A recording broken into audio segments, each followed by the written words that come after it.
Good afternoon, Chelsea fans, and Happy New Year from Chelsea Waves. The first podcast of 2026, and we're starting off with a bang as Chelsea part ways with manager Enzo Maresca after internal strife with co-owner Egbali and sporting directors Paul Winstanley and Lawrence Stewart ultimately made his position untenable. We'll give our reaction to this and our view on what looks like the incoming boss, Liam Rosenior, and what this signals for Chelsea in the short term and the wider failings of the project currently under Bluco. We'll also get the outside view from Dom Johnson, exec producer of The Rest is History, ahead of our daunting away fixture on Sunday at 5:30 to Manchester City at the Etihad, with the largely unknown Callum McFarlane managing that game for the Blues. Let's jump into it.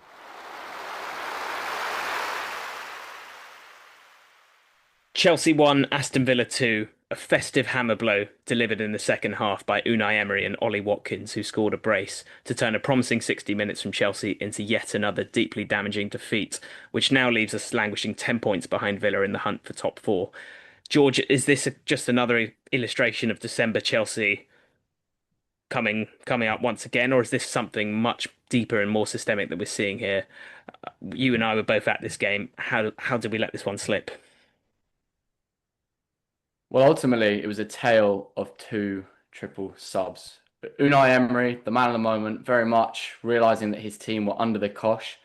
Don't think they amassed any XG, not a shot on target, up until well into the second half. But on the 59th minute, he brought on the cavalry. Ollie Watkins, Anana, and Jadon Sancho. And ultimately, this completely spun the game. There's a reason that Aston Villa have now amassed more points from losing positions than any other, be it 18. And Chelsea, on the flip side, have now dropped more points than any other, 13. And this triple substitution just completely dumbfounded Chelsea. Goal came just 5 minutes later, but they were slicing through us at will. Maresca did finally respond 10 minutes later with a triple substitution of its own. But his was Liam Delap, Jamie Gittins, and Malo Gusto deployed at left back. And quite frankly, not a single fan in the bridge had any belief. And that's how it played out. Completely detrimental to Chelsea's hopes. Didn't see any of them contributing remotely positively at all. And ultimately, the Aston Villa winner came from Delap squandering possession, Malo Gusto letting an Onana pass slide through his legs, and Ollie Watkins winning a corner. From that resultant corner, the man we called pre-game Chelsea's nemesis, Ollie Watkins, rose to head home completely unmarked.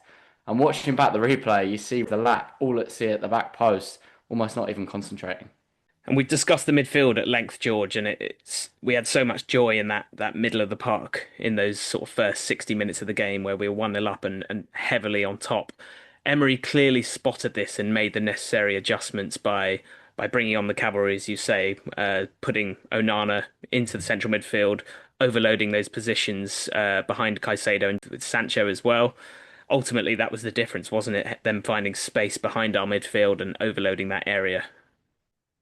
We've long argued on this pod that Enzo Fernandez needs a minimum of two bodies next to him in midfield, and the same can obviously be said for Cole Palmer. He's an out and out number 10. Chelsea's one-man midfield with Super Moises simply is not viable against top opposition, and Aston Villa absolutely have to come into that category. Admittedly, the first kind of 45, 55 minutes, Chelsea were well on top. You could argue it was working. We needed to break down a team that was going to come and sit in. But ultimately, we're 1-0 up in the game. Aston Villa make that triple sub, bring on the cavalry, bolster that midfield with Onana, and Chelsea simply do not respond. The equaliser itself showed this to a T. Yes, Badiashile played a bad ball out from midfield, but Amadou Onana was completely uncontested in midfield with a 30-yard radius of space around him. Quickly shifts the ball to Rodgers, again unmarked, who's able to slice an incisive pass through. We're 1-0 up in the game here. Let's have a little bit of pragmatism, shield, challenge them to come onto us a little bit more and hit them. Just unforgivable. What would the tweaks in that game have been from your perspective, George? Because obviously we saw Reece James reverting back to right back for this game. I think we were forced into the sub with Malo Gusto at left back, which was not ideal as a result of Cucurella pulling up with some concerns over his hamstring. ideally you would have had James move into midfield and Gusto coming on at right back, but we looked pretty short, and Maresca's hand was ultimately forced there. Would it have been a case of bringing on Andre Santos to reinforce that midfield? Absolutely. Whatever you think of Andre Santos, it's kind of a numbers game in that midfield. Let's bolster it. Let's kind of change the mindset. Have Enzo being a one of the three. If you need to keep Palmer on, shift him to the right. Again, he looked rusty, but you've got to do something to change the flow of the game. We mentioned that horrific triple sub coming on. In fairness to them, zero service. We completely lost control of the midfield, and Villa was slicing through us. Jadon Sancho was absolutely dancing at Stamford Bridge on Saturday. And in times gone past, you say a John Obi Mikel, someone of that ilk, would be an obvious stopgap to come into that pitch and just calm things down and regain some structure before we look to attack and get the winner ourselves. And how damaging do you think this defeat is, George, in the context of our season? Potentially catastrophic, as you say. I mean, we've mentioned December Chelsea. It's unacceptable, the lack of kind of resilience around the club, responding to defeats, compounding them with draws and further defeats. Um, Bournemouth home next simply has to be 3 points, and then we got a very tough trip to the Etihad. So something has to change. I do, however, want to add that I believe the Stamford Bridge atmosphere is contributing to this. Once again, it was tragic. The Villa fans, fair play to them, absolutely commanded the atmosphere at Stamford Bridge, a la Sunderland. And honestly, empty seats around me, zero chanting. Admittedly, West lower, but Hugh came in and sat in our seats and was utterly frustrated. Is there an issue with kind of digital ticketing here? Some of the old guard unable to actually beat the friction and transfer their tickets correctly, whereas back in the day they would have passed on the physical cards to friends and family around them. I think that is probably the case. I think that if you can't make a match now for Chelsea under this new digital ticketing system, the path of least resistance is just selling it on the ticket exchange, which is circulated obviously to Chelsea members slightly arbitrarily. And we know that there aren't exactly huge barriers to becoming a Chelsea member. It's filled with a lot of sort of tourists and day trippers and people looking to acquire tickets for friends and on behalf of friends. And I think the result of that, which I see every week in the bridge, is a totally new crowd of people sitting next to me every game. And I think the last three home fixtures in a row now, as you said, I've seen empty seats beside me, a new batch of tourists each time, all filming, the opposition corners and chances because they're there for, a football match. They're not there to support Chelsea ultimately. And I have no doubt that that is having a catastrophic effect on the atmosphere and also the performances on the pitch because we're not able to generate that sort of febrile home atmosphere that you see with other clubs like Aston Villa, like Newcastle in particular, who, have a massive golfing quality at home versus away. We've obviously covered this topic at length, but yeah, another terrible illustration of that on Saturday, and compounded in my case with obviously the realization once Ollie Watkins scored that equaliser that we actually had an army of Aston Villa fans to my left to add insult to injury there. So yeah, I mean that was just terrible. Once that goal goes in, you realise you're surrounded by Villa fans, and um, the game is spun on its head, and you knew what was going to happen there, and it just ended up being a deeply miserable experience, really. Definitely an element of Boxing Day tax, but something simply has to change. I mean, the bridge normally, in fairness, is fervent come those nighttime kickoffs. Aston Villa, third in the table, now 10 points ahead of us, should have been a really hostile, tricky environment for the tourists. But you fear that this situation is only going to compound now with Chelsea's kind of languishing, very much in a scrap for top four, top five now, and looking down rather than upwards.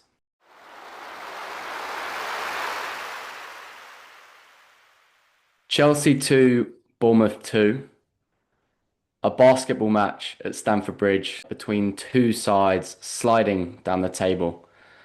The Cherries were winless in nine headed into this one, an outside threat for relegation, and arguably they shaded it. It's just not good enough, is it, Ryan? Not good enough at all. And this match felt very much like a descent into the the Chelsea abyss that we've seen before. So many red flags across the board, but particularly defensively in this performance. I think it was obvious probably from about minutes 3 or 4 that Iriola had worked out exactly what he needed to do to overcome Chelsea in this one, and it was a carbon copy of what we've seen previously with other teams, Sunderland in particular, in that match back in October at the Bridge, which was basically to rely on and play as many long balls over the top as possible and just look for the ricochets, winning first and second balls, and generating a significant amount of corners, and in particular, and even more lethally, the long throws that we saw 2 goals produced from. And it really was as simple as that. All they had to do was kick the ball up to Wesley Fofana or Trevor Chalobah, and the ball seemed inevitably and invariably to drop to a Bournemouth player. Not good enough, and even more concerning, we didn't seem to respond to that threat.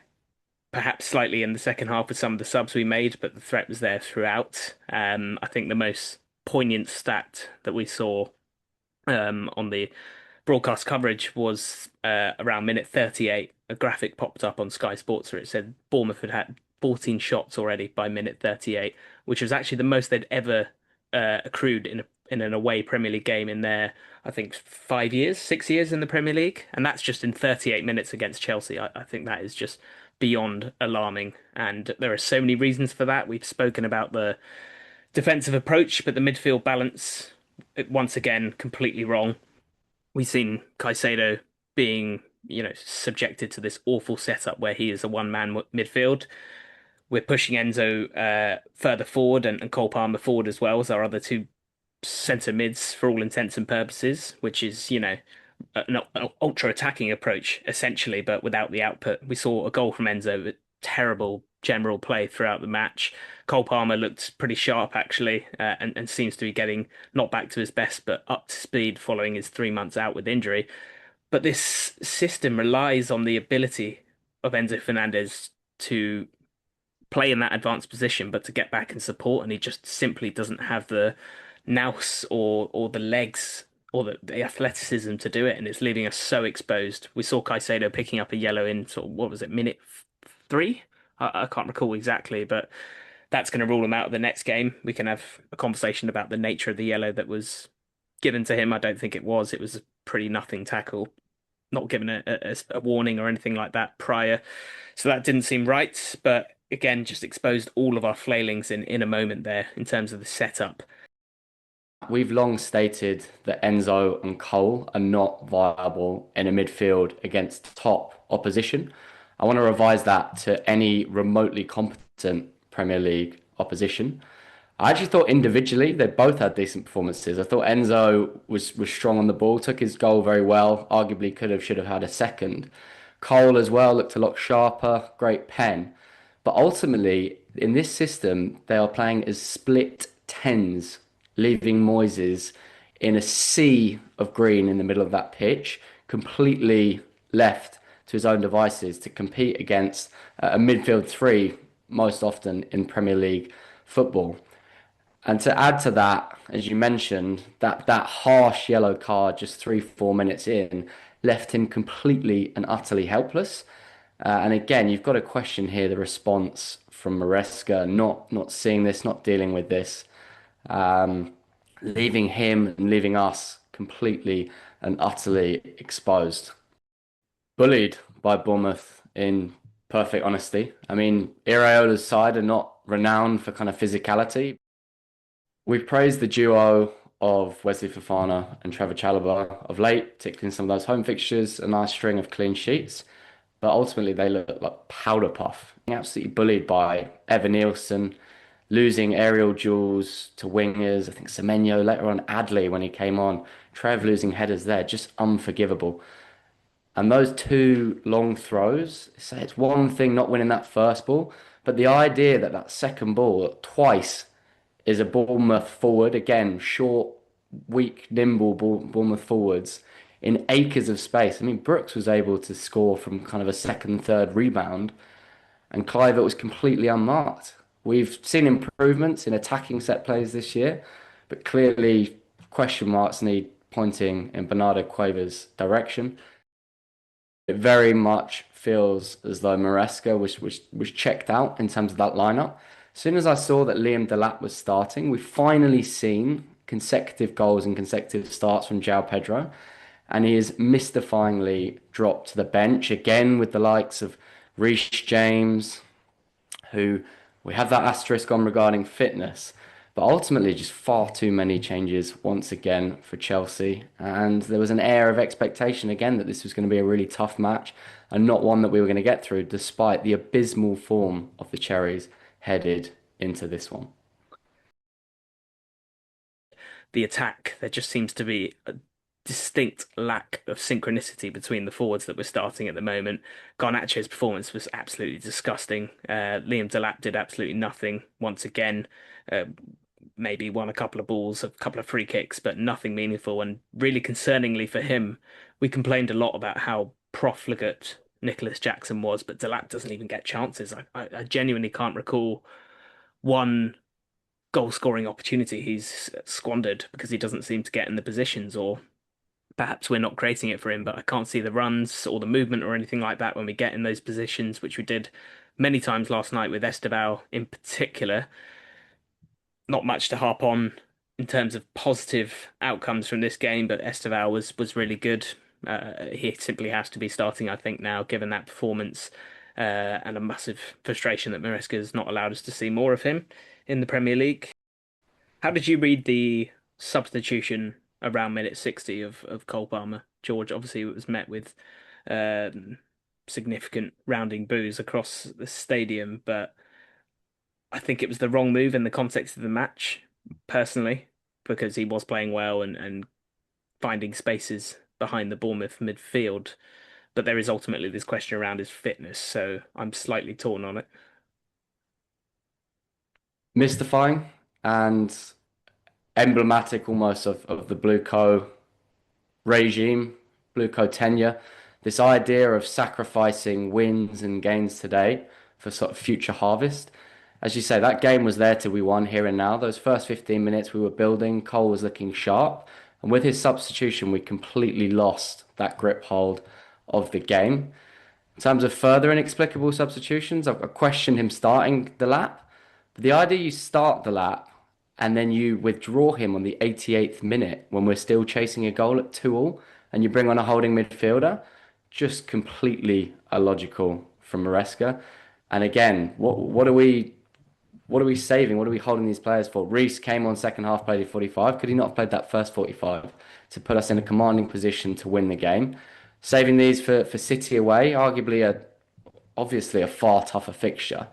We need points here and now. We are sliding down that table. The title is long gone, and we are in a scrap for Champions League football once again.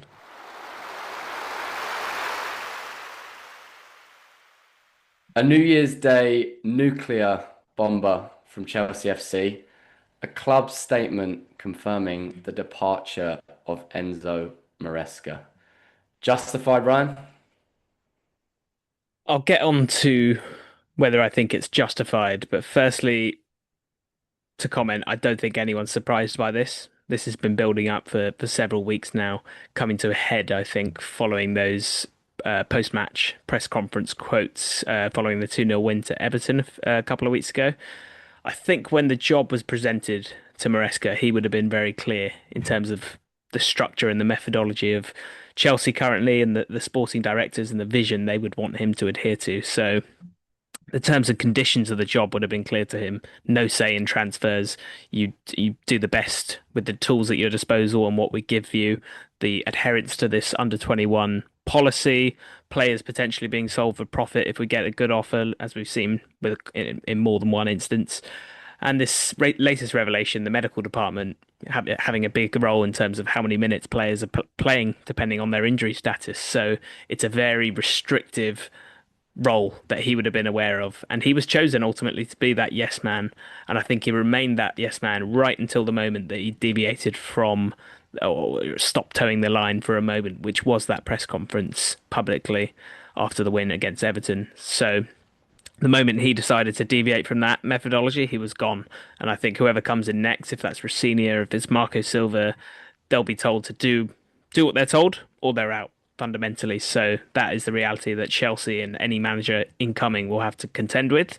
In terms of whether he deserved it, I think it's been long documented that you and I, George, were far from his biggest fans.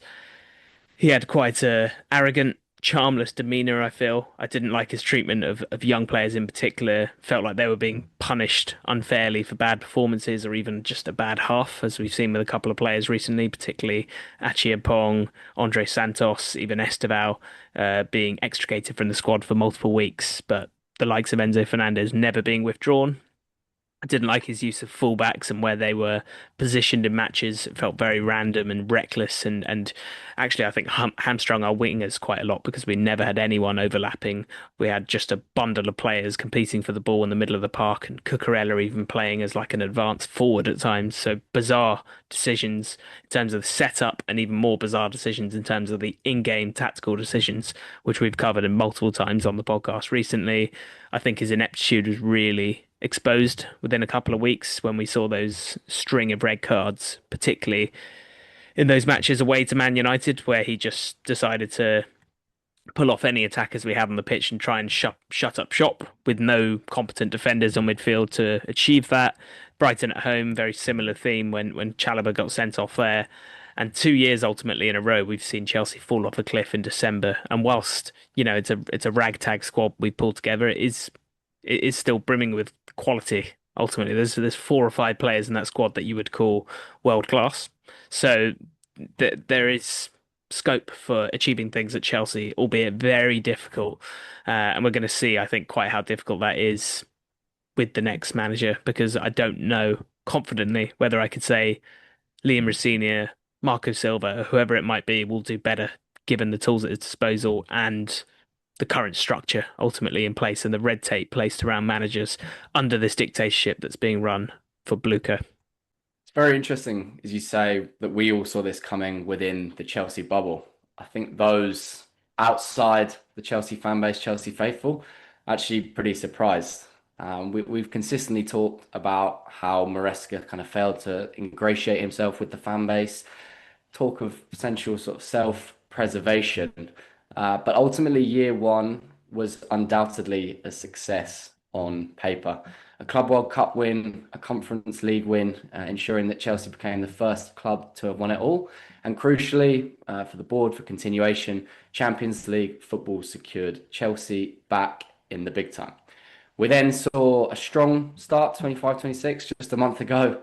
We were talking up title challenge, and it all unravelled, as you say. December Chelsea reared its ugly head once again. Just one league win in 6, a carbon copy of last year's 5-game winless run against not even the top opposition. This is an example of manager, club alike, just not learning from their mistakes.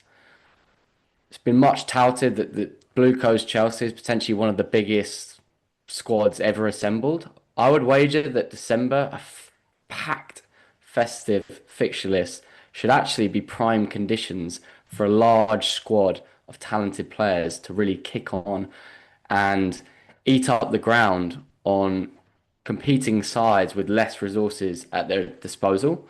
Last year, we learned that over rotation proved detrimental. He's done it again. Is this a case of checking out? Is there pressure from the board? Once again, do we have a principal agent problem here? It's just not clear what our overriding objective is.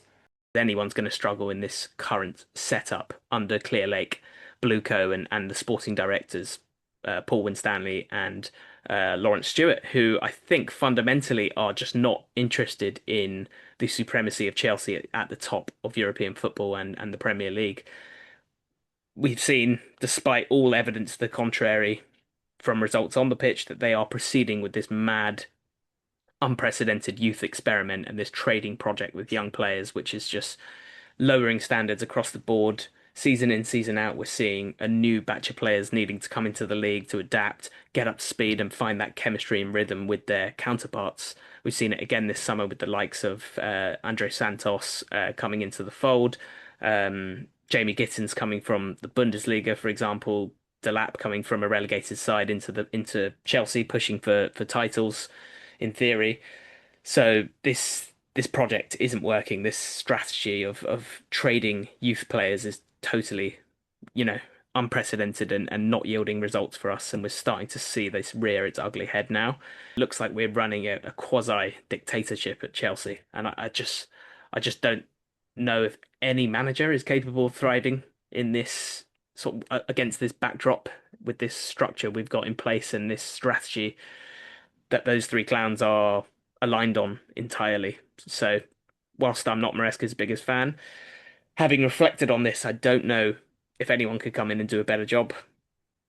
I'm increasingly convinced that this mess needs Luis Enrique, a strong man of the rare caliber required to save this absolute shipwreck. He, in my eyes, would be a perfect marriage for all. Electric, attacking football, this leadership purport to desire. Top youth integration, the likes of Zaire Emery, Mayulu, Mbai, and the character to cut through a squad. Exile duds, the likes of Ugarte, Colomani, and even challenge the likes of Kylian Mbappe, which looks like a masterstroke in hindsight. Nobody is bigger than the team or a project. And finally, for Enrique, I'm in absolutely no doubt that he has aspirations of cutting his teeth in the Premier League amongst the very best. He is a serial double treble winner, and success in England is the last thing that remains. Let's put aside egos, like Savig Barley, Winstanley Stewart, put aside that skirmish at the Club World Cup, and move forward with what's best for all parties. There's consistent talk of Clearlake being a private equity firm, viewing the club as a assets and investment. An elite manager is comfortably the best investment to safeguard existing past and future investments. It's complete negligence to have anything else. We've had Maresca learning on the job. The idea that you would put serious capital at the helm of a rookie is unthinkable. Let's actually mirror the business world and replicate that with an elite manager at Chelsea. And Luis Enrique, serial winner, is that man. I think would do well to prize him away from Paris Saint-Germain, serial winners, Champions League holders. But I absolutely concur that he is the man to steer us back to a successful path. But whether we can do that and whether he would be happy to work under this project and under those individuals, I have my reservations. I think in an ideal world, we would be looking at managers of, top of the range, top caliber managers like Jurgen Klopp currently, not managing a team, potentially a Xavi Alonso or a Luis Enrique, really dominant managers with huge pedigree and a CV to match it. I think in the real world in which we live in Chelsea in 2026 now, I think any manager with a degree of sanity and self-respect, to be honest, is not going to accept the terms and conditions, the guardrails of being the Chelsea manager right now. The having no say in transfers, having to receive real-time feedback after every match from Egbali, who doesn't know anything about football, and the two clownish sporting directors as well. So I think we're looking for up and coming managers looking for an opportunity to, you know, launch their career. So I think the options are limited. We've seen a couple of names. Obviously, the standout candidate is Liam Rosenior, who I'll discuss in a moment. A couple of other options have already been ruled out. I think Andoni Iraola won't be joining. Not too upset about that, given Bournemouth's form. Oliver Glasner, clearly he wouldn't adhere to the Blueco mandate, so he's been ruled out, and his five at the back system as well, I think, is not a good fit for Chelsea, who lack centre backs. So I think I can reel off many options and potential candidates for this, but I think Liam Rosenior is their man. They've chosen him, and he is someone we've spoken about on the podcast previously because he's caught the eye of football fans in his brief time as a manager in the Championship. I watched him once actually do a live press conference when I was working at a match when he was Hull manager. They actually lost 2-1 away to Norwich that day, but he took over the job when they were 17th. He kept them up. And I was just really struck with his very forthright, transparent nature. He seems like a real, genuine guy who's a straight shooter. He's not giving you platitudes. He speaks from the heart, and he's incredibly articulate. And if you've seen Andres Santos speak about his time at Strasbourg, he says that he's a particularly good man manager and knows how to speak to people first and foremost, which I think was a characteristic that Maresca fundamentally lacked. He was quite cold. Um, didn't really seem to have a close relationship with players or was able to manage them when they'd been frozen out of the squad or things like that. So I think that he's got a lot going for him. I've been calling for him for a while, but in my heart of hearts, I don't think he's going to be the man to steer Chelsea back to the top. But then again, who would? I think if he can come in, he can ignore the ridicule, I think, from the outside that we're seeing from a lot of the fans of other clubs are going to be mocking it because why wouldn't they? We're getting in a manager whose CV amounts to survival in the championship a couple of times at Hull, and brief time, sort of upper mid-table in France, although he did get them into the Conference League last year. So I think it's bizarre. It's unexpected, but it's our reality in 2026 as a Chelsea fan, and I think we just need to circle the wagon and give him a chance and let this guy try and do his thing because we've got an absolutely mad calendar now in January. I think we've got I think 8 or 9 games coming up, so he's going to have to sink or swim really. It's going to be a baptism of fire and he needs to get in there quickly.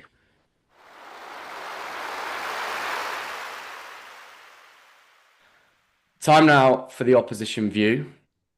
Up next for rudderless Chelsea is a very ominous trip to the Etihad. 5:30 kickoff on Sunday. Joining us to preview this is a very special guest, executive producer of The Rest is History, friend of the pod, and citizen, Dom Johnson. Happy New Year, mate. Happy New Year to you both. Thank you for having me on. Pleasure, mate. Let's get right into it.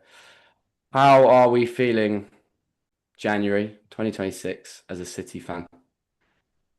Yeah, it's been a strange season. I mean, last year, the car crash that was the the 2024 season was we thought this year would be a bit more of a rebuilding year with sort of ups and downs, and it seemed that way at the beginning with losses to people like Brighton and Spurs and Newcastle. But in the last sort of over the last month and a half, 2 months, City have really kicked on. Even though we drew last night, recording this on Friday, we drew last night with Sunderland 0-0.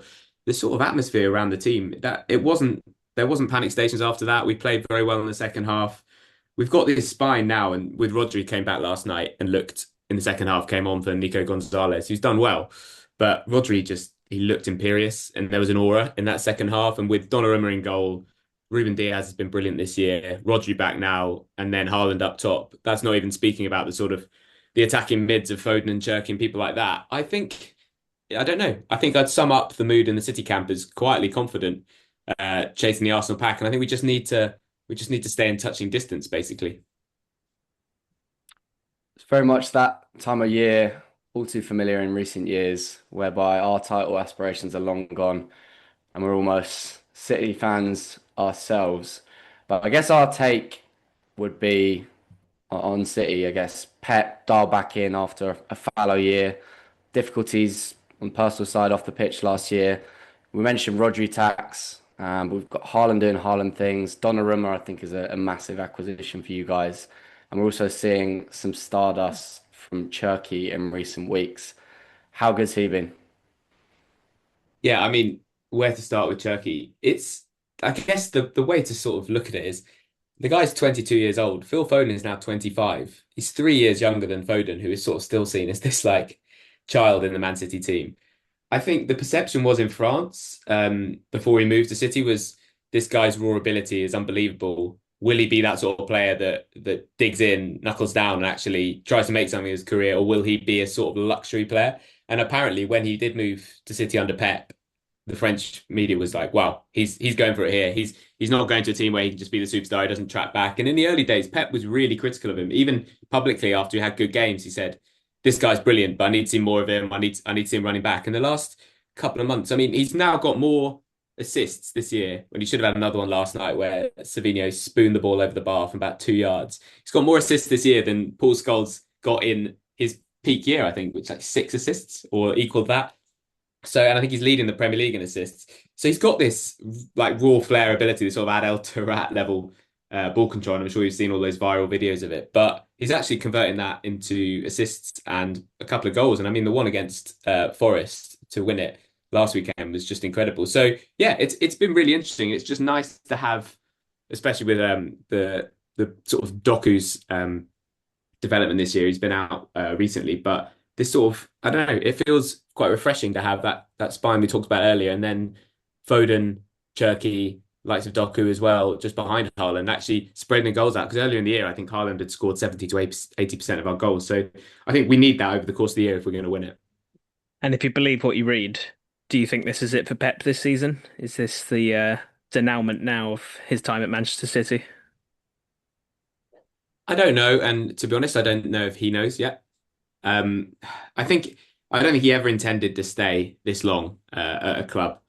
Um, when he came into City, like we all thought it was going to be 3 years or whatever now, and I think there was this sort of understanding and realization for him that it's not going to get better than this in terms of the sort of infrastructure around him. He had his two best friends, Ferran Soriano and Cheeky Bergstrand in place in the board. They've now left. Viana's come in. And there's an English contingent in the sort of upper echelons of City now, and I've read some funny stories about how previously their days when training was over would just be Pep, Cheeky, and Ferran, just like people like that, and his assistants sat in the canteen for hours on end. And now this new board contingent has come in and tries to like diarise the entire day with loads and loads of meetings. And I think that sort of Catalan contingent saw that as death by meetings and wanted to always be having these sort of interesting creative conversations. But I don't know that.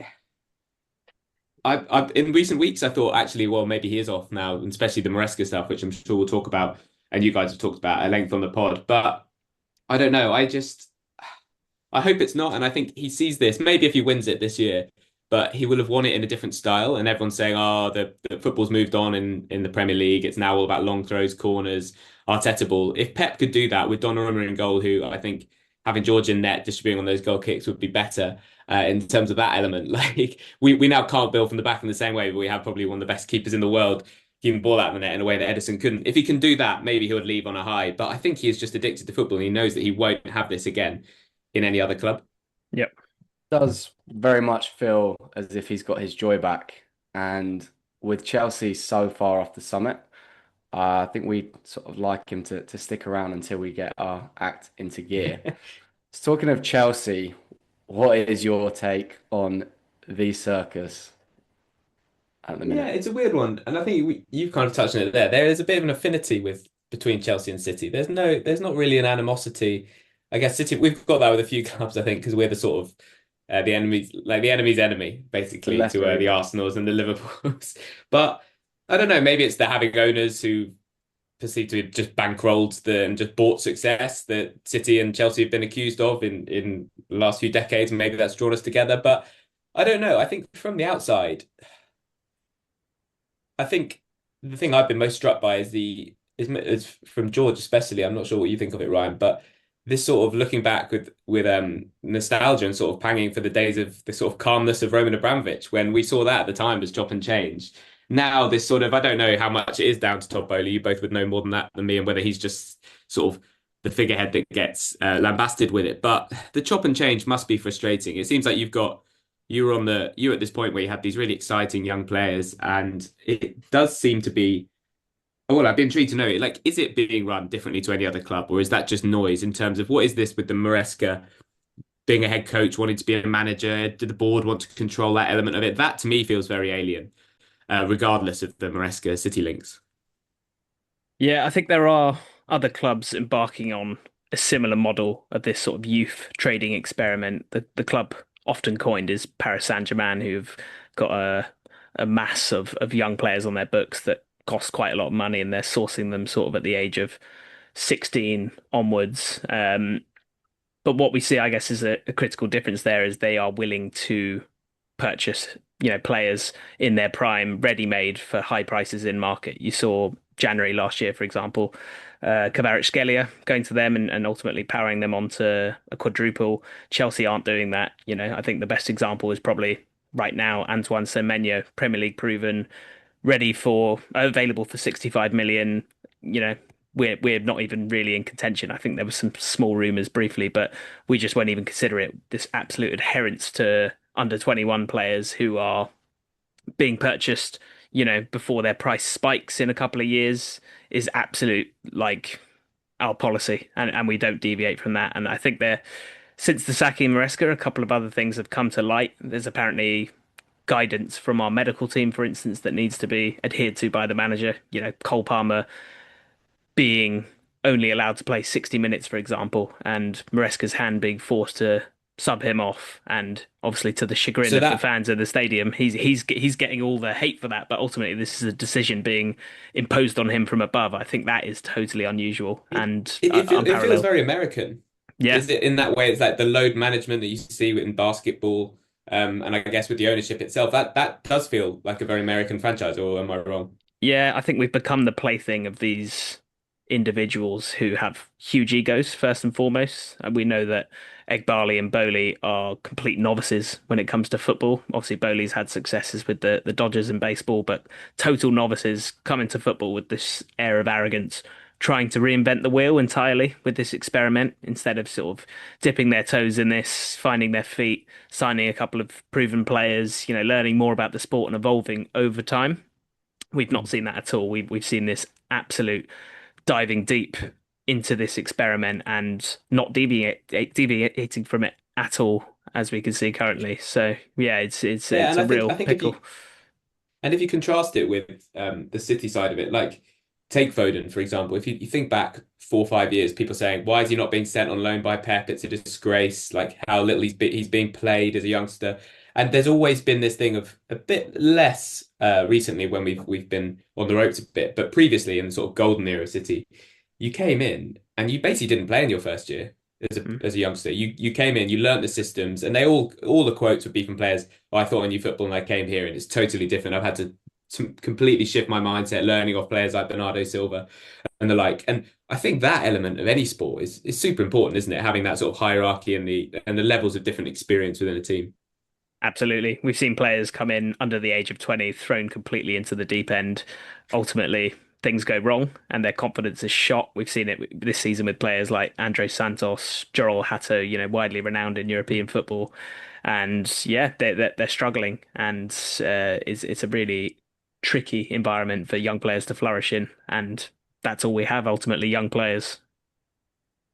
I think it speaks volumes, as you say, that we're seeing even increased instability compared to Roman. I think actually Roman and the current City group, while there are big plays constantly going on behind the scenes, it's very much behind the scenes. Whereas in true kind of American fashion, this current leadership very much use the press consistently, these briefs, Mm. these releases, and as I say, talk the talk before they walk the walk. Let's see it on the Yeah, pitch. Let's and move quietly.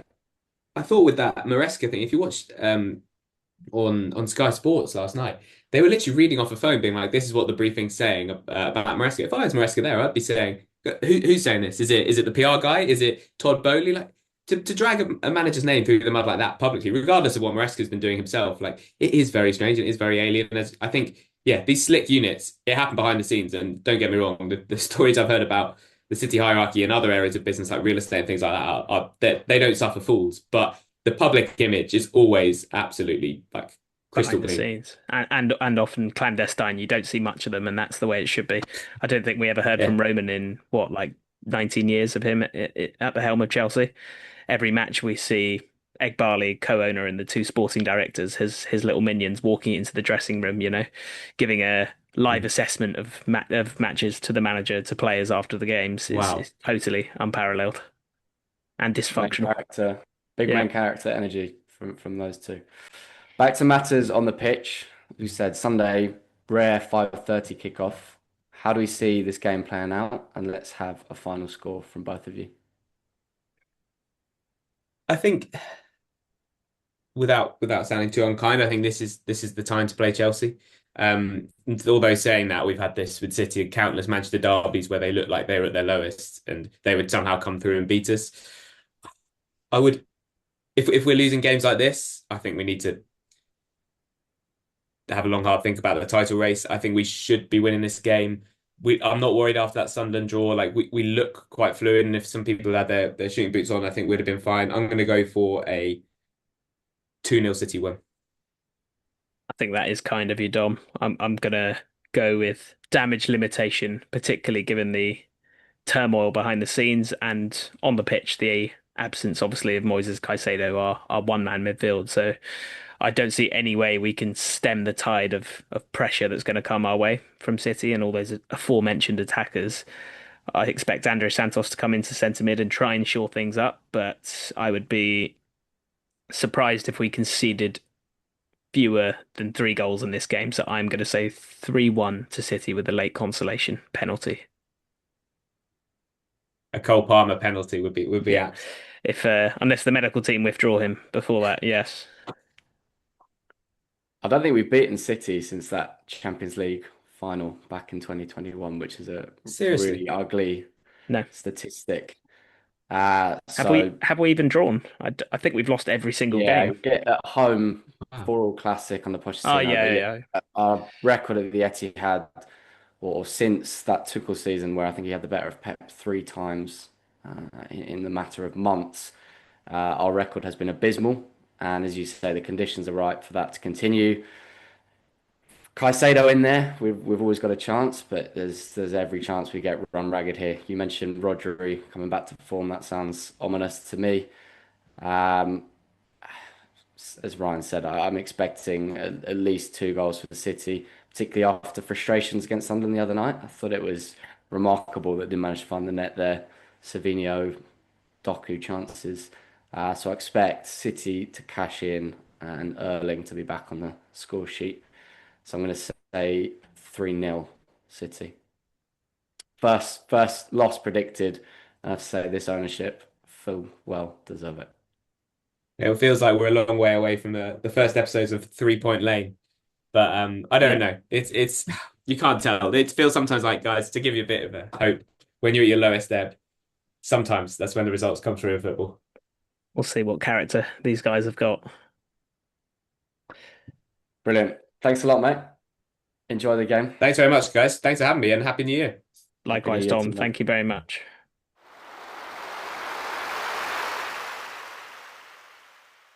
Thanks everybody for tuning in once again today. We'll be back next week to see how things are shaping up after the madness of this week, hopefully with a new manager in the building ahead of Fulham away next Wednesday. Please do continue to like and subscribe to the podcast and give us a follow on TikTok at cfc.waves for more content throughout the week. Until then, see you all soon.